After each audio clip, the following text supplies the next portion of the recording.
Good evening and welcome to the news. First, let us take a look at the headlines. Opposition parties protest over issue of violence in Manipur in both houses of parliament. Inner line permit is a double-edged sword, says Arunachal Speaker Pasangdi Sona. Meghalaya government to hold overseas nursing job fair for unemployed nurses to explore international career opportunities. And Meghalaya Tribal Teachers Association opposes implementation of the National Education Policy 2020 in a hybrid mode.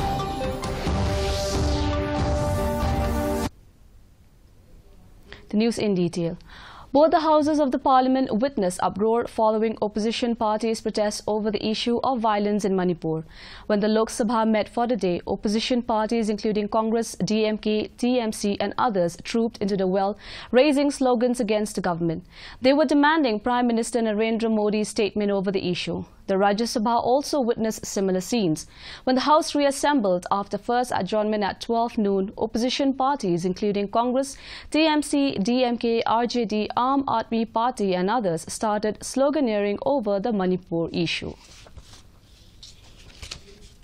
Arunachal Pradesh Assembly Speaker Pasangdi Sona said the inner line permit has its merits and demerits. Speaking on the sidelines of the 20th Annual Conference of the Commonwealth Parliamentary Association India Region Zone 3 on the concluding day here on Sunday, he said ILP puts restrictions on investment since investors are reluctant to put their money in a place with so many regulations. He said that at the same time, ILP is a good tool for protecting the ethnicity and the interest of the indigenous people and the culture. When I say ILP is a double-edged sword, it could be because if there's ILP, there's a restrictions in the investments and all. Because, see, if I'm an investor, if I want to come to a place, but when there's so many regulations, I might look in for some other places where there are less regulations. And at the same time, but when you talk about protecting the ethnicity, and the indigenous people, again, this ILP also comes into a very good tool, to protect the local indigenous culture and the people. So it's a double-edged sword. If you want your identity and the culture and it to be restored, then you have to lose something on your investment front. And if you want the investment, then you have to lose something on your other thing. So it's a double-edged sword. So it's how you take it. The losses on account of climate factors in the country are increasing every year. In 2021, the country suffered losses of around 50,000 crore rupees due to climate factors. In a written reply, the Rajya Sabha Minister of Housing and Urban Affairs Hardeep Singh Puri informed that total flood damages caused to the country due to floods and heavy rains to houses, crops and public utilities was around 15,000 crore rupees in 2019 and around 21,000 crore rupees in 2020. The Overseas Nursing Job Fair will be conducted by the Government of Meghalaya Health and Family Welfare Department said today. The aim of the job fair is to open doors for the nursing professionals, especially the unemployed nurses from our state, enabling them to explore international career opportunities and showcase their skills on a global platform. The government will collaborate with agencies like Navis HR Private Limited, Nurse H and Trained Nurses Association of India, New Delhi, who will channelize the opportunities for the candidates to work abroad in countries like Germany, Japan, United Kingdom, UAE, etc. The orientation program for the Overseas Nursing Job Fair is scheduled for 4th August 2023 at State Convention Centre. Employing and engaging our nurses in Japan, United Kingdom, UAE. Now we are also getting information that there's another firm that wants to come from Singapore. So this is the first thing that we would like to do, because we have noticed and it has come to our attention that large numbers of nurses are without jobs in the state of Meghalaya. So because of this, we have thought that it would be fit for us to engage with the Honorable Labour Minister, Shakliya Wajri, who will be now also spearheading this particular fair with us. The Meghalaya Tribal Teachers Association (META) has opposed the decision of NEHU to implement the National Education Policy 2020 in a hybrid mode. META President Dr. D.R.L. Nonglait on Sunday said there cannot be two undergraduate courses for the same batch.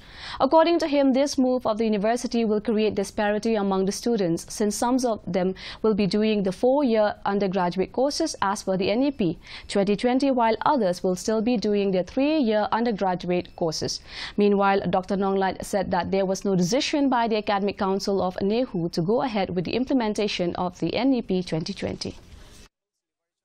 Kumno ndan artliki course nakamanta ka ju ka batch jongi khana ka wei ka course ka bathamai bat ka wei pat ka course ka barem ka bamot ba ka bor jingtep ka jingikai ke jimpulero kanyo her ni sultanat na kamta jonki bat ni hiru ngi kwa ban sedang no tenai la dan pat ki college ki ba empat la bat sedang mentarasnan tika university kan thawi ki la kilunti kan kum karukam GT ki subject namangi dan kita ki subject ki bangi ong ki multidisciplinary courses tingi dei dan ai ki option ki ba piang ye ke.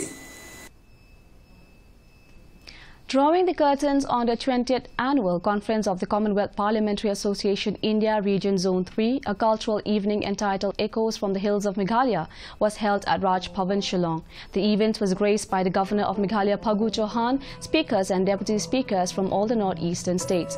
The highlight of the evening was a captivating seamless performance showcasing the rich cultural tapestry of Meghalaya presented through traditional music, songs, dances and attire. The program was organized by the Department of Arts and Culture, Government of Meghalaya in collaboration with the Indian Council for Cultural Relations ICCR North East Zone. The weather report. The maximum temperature was 26.9 degrees Celsius and the minimum temperature was 19 degrees Celsius. Relative humidity in the morning was 67%, while in the evening was 63%. 0.6 millimeters of rainfall was recorded. The forecast: moderate rain is very likely to occur at many places. And before we wind up, here are the headlines once again. Opposition parties protest over issue of violence in Manipur in both houses of parliament. Inner line permit is a double-edged sword, says Arunachal Speaker Pasangdi Soda. Meghalaya government to hold overseas nursing job fair for unemployed nurses to explore international career opportunities. And Meghalaya Tribal Teachers Association opposes implementation of the National Education Policy 2020 in a hybrid mode. And that's all we have in the news. Do join us again tomorrow at the same time, same channel. Until then, good night.